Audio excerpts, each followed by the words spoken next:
Australia has over 600 ghost towns. Most of them you will never find on a standard map. Some were demolished by the government.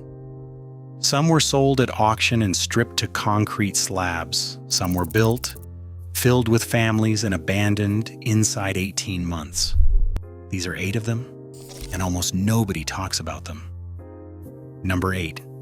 Yerranderie, New South Wales. Here's what a dam did to this town. Yerranderie sat in the Blue Mountains, accessible from Sydney by a road through the Burragarang Valley. At its peak before World War I, 2,200 people lived here. The mines had pulled 5.3 million ounces of silver from the ground. There was a police station, courthouse, hotel, 2 butchers, 3 churches, and a silent movie theater. Then the miners joined the war effort. Many did not come back. In 1919, the workers were forced to strike in solidarity with miners in Broken Hill, 1,000 kilometers away, a dispute that had nothing to do with Yerranderie. It lasted 18 months and broke what was left of the town. The final blow came in 1959 when Sydney Water built the Warragamba Dam and flooded the only road in from Camden, a town that had survived a world war, a pandemic, and the world's longest industrial strike could not survive a dam. Today, you need a 4-wheel drive and 76 kilometers of dirt road to reach it. The buildings are still standing. The silver is still in the ground. Number 7. Farina, South Australia. Here is why Farina should never have existed. The name means flour in Latin. They called it that because the government genuinely believed wheat could grow here. It cannot. The average annual rainfall is 150 millimeters. Wheat needs 3 times that. By the late 1800s, 600 people lived here anyway. 2 hotels, a bank, a school, 5 blacksmiths, 2 breweries, and an underground bakery built below ground level to escape temperatures that regularly exceed 45 degrees. That is not adaptation. That is stubbornness. Refusing to admit the land cannot support a town. When the railway relocated in 1980, the last residents left. The tracks were pulled up in 1993. But here is what is extraordinary. In 2008, a man named Tom Harding started the Farina Restoration Group. Every year from May to July, volunteers drive up to 600 kilometers to restore this ghost town stone by stone. In 2018 alone, 205 volunteers donated over 18,000 hours of their time. The underground Scotch oven, dormant for nearly a century, is operational again. A 140-year-old oven baking bread in the middle of the outback. The cemetery has an Afghan corner, headstones with Arabic inscriptions facing Mecca, marking the Afghan cameleers who helped build this country and are now almost entirely forgotten. Number 6. Kanowna, Western Australia. Here's what 16 hotels look like when the gold runs out.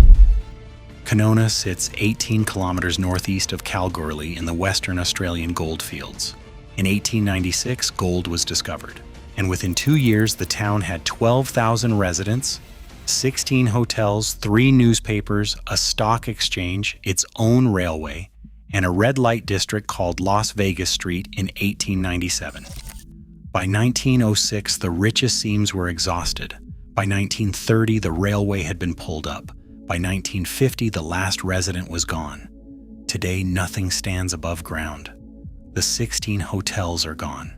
The stock exchange is gone. The streets have been reclaimed by red dirt. But if you walk the site, you will find beer bottles by the hundreds just below the surface, green glass from the 1890s, still whole, still sealed in the earth. 16 hotels serving 12,000 people left behind enough glass to fill a museum. The gold is gone. The bottles remain. Number 5. Mount Mulligan, Queensland. Here's what happened on a Tuesday morning in September 1921. At 9:25 in the morning, the children of Mount Mulligan School gathered for morning assembly. Witnesses reported seeing an eruption of black dust at the base of the mountain, timber and sheets of roofing iron tumbling end over end in the air. Then the sound hit, heard 60 kilometers away. Every single man underground that morning was killed. All 75 of them. Queensland's worst mining disaster, and the cause was never conclusively determined.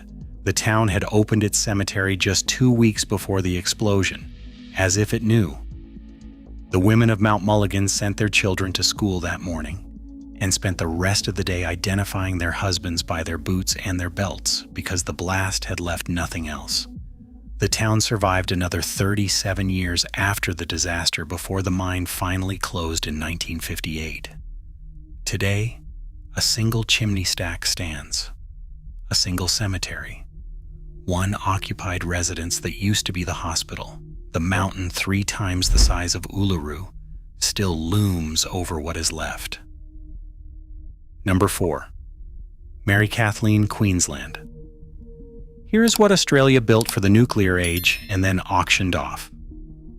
Mary Kathleen was a planned uranium mining town between Mount Isa and Cloncurry, built in the 1950s with architect-designed homes, an Olympic-sized swimming pool, an open-air cinema, a golf course, 2 churches, and a hospital that delivered over 200 babies. The uranium went to nuclear programs. The town was named after the wife of the prospector who found the deposit. She had died from illness just days before the discovery. By 1982, the uranium was exhausted and the price had collapsed. On April 11, 1983, Australia's largest auction was held. Everything sold: mine machinery, street lights, the swimming pool equipment, the houses themselves.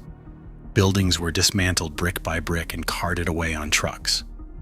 The church was relocated to a school in Mount Isa, where it still stands today unmarked. By the end of 1984, the entire town had been demolished. Former residents now hold reunions on a flat concrete slab in the Queensland outback. They stand and point to where their houses used to be. Their children played there. The slab is what is left. Number 3. Gwalia, Western Australia. Here is what most Australians do not know about the future 31st President of the United States. In May 1897, a 23-year-old American arrived at this remote gold town by camel and talked his way into the mine manager's job. His name was Herbert Hoover. He lived here for 18 months, cut costs aggressively, created serious conflict with the unions, and then left for China in 1898. The house where he lived is still standing. It is now a bed and breakfast. Gwalia is the most intact ghost town in Australia, not because anyone preserved it, but because its remoteness meant nobody bothered to demolish or vandalize it. Some cottages still have furniture visible through the windows. The State Hotel bar is still intact. The mine produced 2.6 million troy ounces of gold before it closed in 1963. When it shut, the population dropped from 1,200 to 40 within weeks. The furniture stayed because the people could not carry it. A future American president once managed this mine. His house is now renting rooms. Number 2. Ravenswood, Queensland.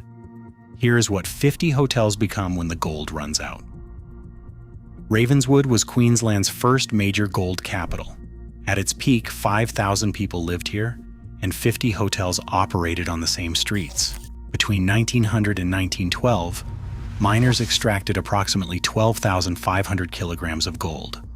Then came a devastating strike from 1912 to 1913. The company could only afford to re-employ a fraction of the workforce when it ended.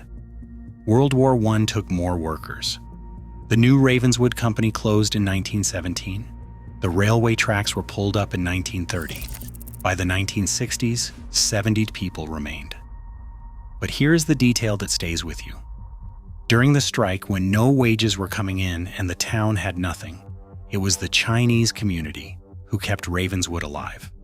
They provided fresh vegetables, extended credit, and made business loans to families who had no other option. When the town recovered, that community was largely written out of the local history. In 2017, a cemetery containing 16 graves from the 1860s was discovered near the school. It had been forgotten for over a century. Ravenswood had 50 hotels. Now it has 2. The Chinese community that saved it is barely mentioned. Number 1. Wittenoom, Western Australia. Here is the town Australia erased from its own maps. Wittenoom was Australia's only significant blue asbestos mine, operating from 1943 to 1966. At its peak, 20,000 people lived or passed through, including 7,000 children. Internal company documents released decades later show the owners knew the asbestos was killing workers by the 1940s. They continued mining. Workers were not warned. Children played in the tailings heaps. They built sandcastles from blue asbestos fibers. The streets were effectively paved with it. As of 2024, more than 2,000 former residents and workers have died from mesothelioma and asbestos-related disease. The death toll is still climbing because mesothelioma can take up to 60 years to develop. People exposed as children in the 1960s are receiving diagnoses today. The Western Australian government degazetted Wittenoom in 2007, removing it from official maps and pulling down road signs like "Witness Protection for a Place." The last resident, 80-year-old Lorraine Thomas, left in 2023 ahead of the demolition crews. The buildings were torn down. 3 million tons of asbestos tailings remain in the ground. The government has not committed to a full cleanup because the cost would run into the billions. The contaminated area covers nearly 47,000 hectares. Tourists kept visiting anyway because it was forbidden. The government's official response is 4 words: